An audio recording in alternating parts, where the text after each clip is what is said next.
ఈరోజు తెలంగాణ రాష్ట్ర తొలి ముఖ్యమంత్రి కేసీఆర్ గారు ఆశీర్వదించి వరంగల్ బీఆర్ఎస్ పార్టీ అభ్యర్థిగా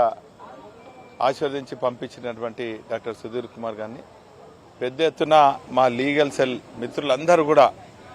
కోర్టు ఆవరణలో వందలాది మందికి వచ్చి అడ్వకేట్స్ అందరూ కూడా ఆశీర్వదించడం జరిగింది.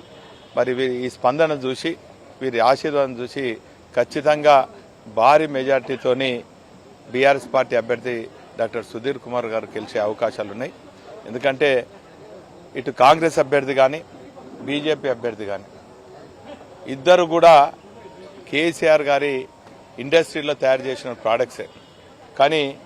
అవి మార్కెట్లో వాటికి వాల్యూ లేదు కాబట్టే తిరిగి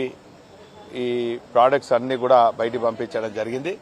మరి ఖచ్చితంగా ఈరోజు విలువలతో కూడినటువంటి తెలంగాణ రాష్ట్ర సాధన కోసం నికారస్గా నిజాయితీగా నిబద్ధతోని మరి పోరాడి ఈరోజు బీఆర్ఎస్తో ఉన్నటువంటి డాక్టర్ సుధీర్ కుమార్ గారు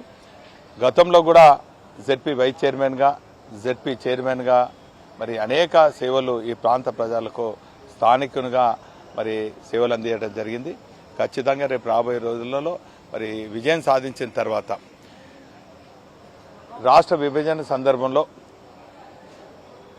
విభజనలో ఉన్నటువంటి హామీలు ఈ ప్రాంతానికి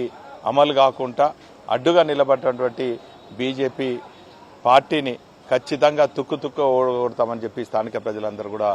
వాగ్దానం చేయడం జరిగింది. ముఖ్యంగా విభజనలో హామీలో పొందుపరిచినటువంటి మరి ఇక్కడ రైల్వే కోచ్ ఫ్యాక్టరీ కానీ బయ్యారంలో ఉక్కు ఫ్యాక్టరీ కానీ సాధించేదానికి పార్లమెంట్లో మా డాక్టర్ సుధీర్ కుమార్ గారు ఖచ్చితంగా ప్రశ్నిస్తారు. మరి అటు పార్లమెంట్లో కానీ ప్రజాక్షేత్రంలో కానీ ఖచ్చితంగా మేము పోరాటాల ద్వారా తెలంగాణ ఎట్లా సాధించినామో మరి 70 ఏళ్ల కలను మరి కోచ్ ఫ్యాక్టరీని కూడా సాధిస్తామని కూడా ఈ సందర్భంగా తెలియజేసుకుంటూ